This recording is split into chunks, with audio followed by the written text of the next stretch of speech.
आज हम आपको दिखाने जा रहे हैं कि आखिर सुर्खियों में रहने वाले असदुद्दीन ओवैसी की पूरी कहानी क्या है। देखिए।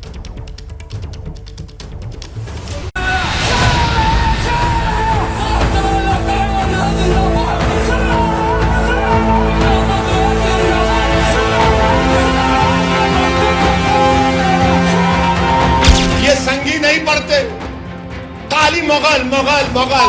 अरे मुगलों से हमारा रिश्ता नहीं था। वो मुगल जितने बादशाह थे उनकी बीवियां कौन थी? जब तक जिंदा रहूंगा मोदी के खिलाफ। अगर तुम 700-600 साल की तारीख की बात करोगे, मैं 65,000 साल की तारीख की बात करने को तैयार हूं। आओ बैठेंगे, बात करें।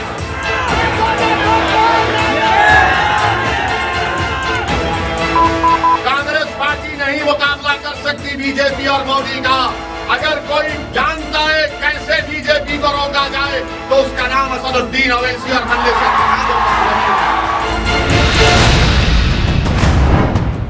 सुन रहे हैं ना, AIMIM के मुखिया असदुद्दीन ओवैसी की हुंकार, जो डंके की चोट पर दावा करते हैं कि देश की कोई भी राजनीतिक पार्टी मोदी से मुकाबला करने की ताकत नहीं रखती। मोदी को कोई टक्कर दे सकता है तो वो है असदुद्दीन ओवैसी। जब तक जिंदा रहूंगा मोदी के खिलाफ। जब तक जिंदा रहूंगा मोदी के खिलाफ। उनके इसी अंदाज पर भीड़ तालियां पीटती है। अब्दुल तो पंचर बनाता था, मगर इंशाअल्लाह ताला अब्दुल का बेटा पंचर नहीं बनाएगा, बल्कि साइकिल की फैक्ट्री का क़याम में लाएगा इंशाअल्लाह ताला। हैदराबाद से लेकर लातूर तक ओवैसी की ऐसी ललकार को देखने के लिए जनसैलाब जमा हो जाता है। भारत को बचाना चाहेंगे, भारत को मजबूत करेंगे।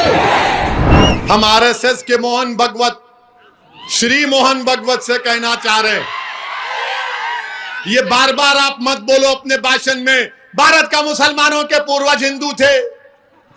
आपको कैसे मालूम? आप DNA कराए थे क्या?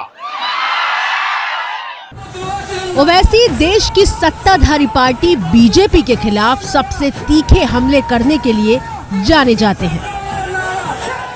चलाओ बुलडोजर, बताओ अपनी ईमानदारी को। तुम इतने हिम्मत वाले हैं तो तुम नहीं चलाओगे उसके घर के ऊपर, क्योंकि वो टेनी उसका नाम है। अहमद का होगा घर, तुम तोड़ दोगे अहमद का। लेकिन तमाम राजनीतिक हमलों के बीच ओवैसी ये बताना बिल्कुल नहीं भूलते कि वो मुसलमानों के मसीहा बनकर उनके हक की लड़ाई लड़ने का बीड़ा उठा चुके हैं। अच्छा, यहाँ जितने लोग आए आपकी गाड़ी में पेट्रोल डलाए, किसी ने पैसे देकर? किसी ने आपको पैसे देकर बुलाए? नहीं ना। You love me, I love you also. ये है दो तरफा मोहब्बत, दिल का मामला है। टू साइड लव अफेयर, इसको इश्क बोलते हैं। ओवैसी मोहब्बत के पैगाम की बात कर रहे हैं, लेकिन उनकी तकरीरों में मुसलमानों के खिलाफ कथित नफरत का जिक्र जरूर होता है और उस नफरत का जवाब देने के लिए वो उकसाने वाले भाषणों का सहारा लेते हैं। हमको अगर मंत्री बनना होता तो बहुत पहले बन जाते। हमको मंत्री बनने का कभी शौक था, ना है, ना कभी रहेगा। हमारी जिंदगी का मकसद ये कि जो हमको वोट डालता है, धूप में खड़े होकर जो लाखों की तादाद में हमारे भड़काऊ भाषण को सुनने के लिए आते हैं, हम उनके लिए क्या कर सकते हैं? बिल्कुल ठीक सुना आपने। जनता के सामने वो खुद ये कबूल कर रहे हैं कि वो भड़काऊ यानी भावना को भड़काने वाले भाषण देते हैं। धूप में खड़े होकर जो लाखों की तादाद में हमारे भड़काऊ भाषण को सुनने के लिए आते हैं, हम उनके लिए क्या कर सकते हैं? अगर जरूरत पड़ी तो हम अपनी जान को भी तुम पर फिदा कर देंगे। याद रखो हमारी इस बात को। और यही भड़काऊ भाषण देना उनके गले की फांस बन गया है। ओवैसी सुर्खियों में है क्योंकि भड़काऊ भाषण देने के मामले में उनके खिलाफ FIR दर्ज हो गई है।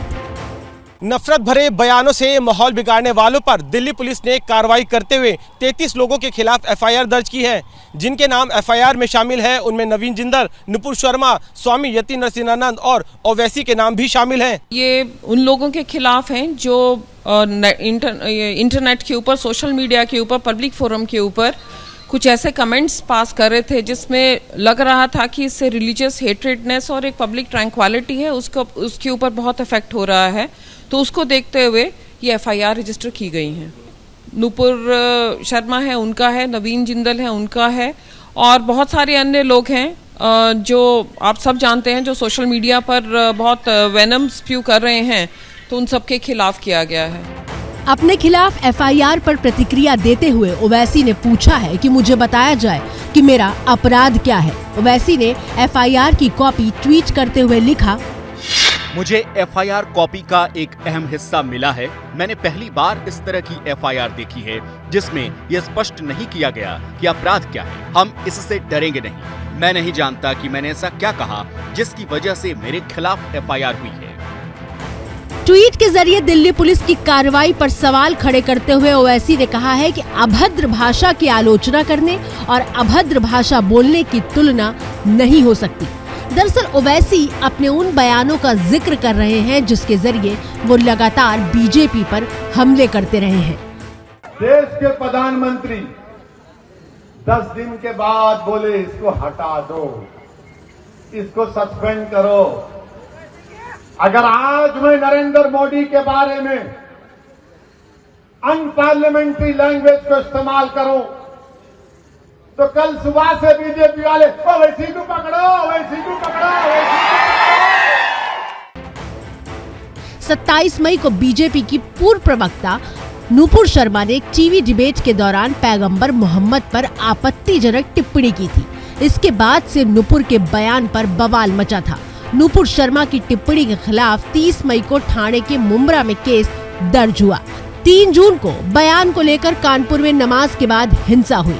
4 और 5 जून को कतर और ईरान जैसे कई मुल्कों ने नुपुर के बयान पर ऐतराज जताया और 5 जून को बीजेपी ने नुपुर को पार्टी से निलंबित कर दिया। हरकत में कब आते हैं? जब कतर में कुछ होता है, सऊदी अरब में कुछ होता है। लेकिन बवाल थमा नहीं। तमाम मुस्लिम संगठन समेत ओवैसी नुपुर के खिलाफ कड़ी कार्रवाई की मांग करते हुए बीजेपी पर हमले करते रहे। नुपुर पर तो एफआईआर 30 मई को ही हो चुकी थी, लेकिन लगातार भड़काऊ भाषण देने को लेकर अब ओवैसी भी कानूनी शिकंजे में आ चुके हैं। ओवैसी वो चेहरा है जो कभी सुर्खियों से दूर नहीं होते। नारे तकबीर, नारे तकबीर। मुगल मुगल मुगल मुगल, औरंगजेब, शाहजहां, अकबर, अरे उससे ऊपर भी तो जाओ। क्या आप तमाम लोग अहद लेते हैं कि हम कोई मस्जिद को नहीं खोएंगे? क्या आप अहद लेते हैं कि अब हम कोई मस्जिद को नहीं खोएंगे? ज्ञानवापी मस्जिद मस्जिद थी और जब तक अल्लाह दुनिया को कायम रखेगा मस्जिद रहेगी इंशाअल्लाह ताला। याद रखो, 4 गोलियां चलाओ या लाखों चलाओ, वैसी की जबान बंद नहीं होगी, बंद नहीं होगी।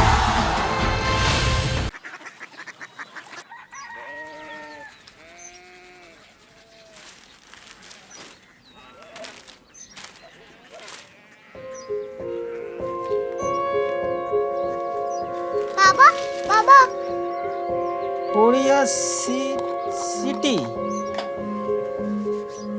जानी ना।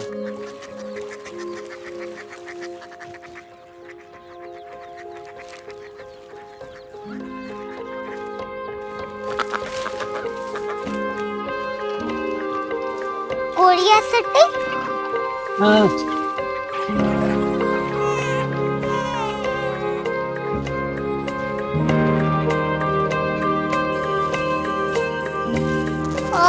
कोरिया सिटी कहाँ पे है? शहर अंग्रेजी लगे हैं।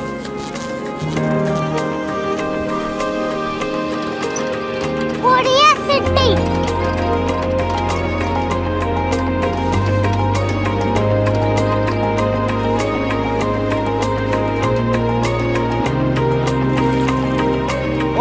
दूर है।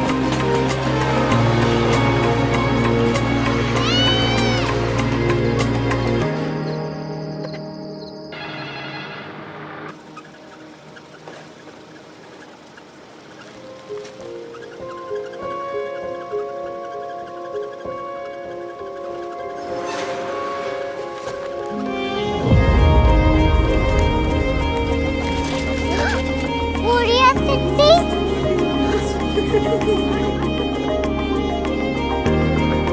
दुनिया को बोलना नहीं, कुछ लोग बड़े होते हैं। कोरिया सिटी कहाँ है? प्रोफेसर साहब को पता होगा। हो, ये छोटा वाला ग्लोब लगता है और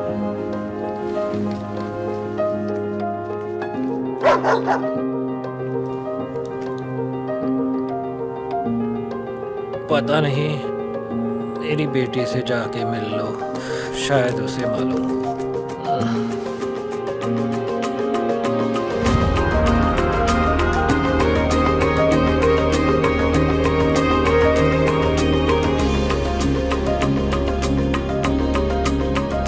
हाय, बाबा ने भेजा है। Come here.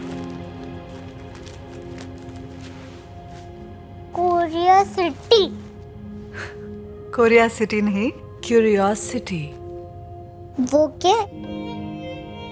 That's what brought you here? जो तुम्हें यहाँ तक ले आया। क्यूरियोसिटी।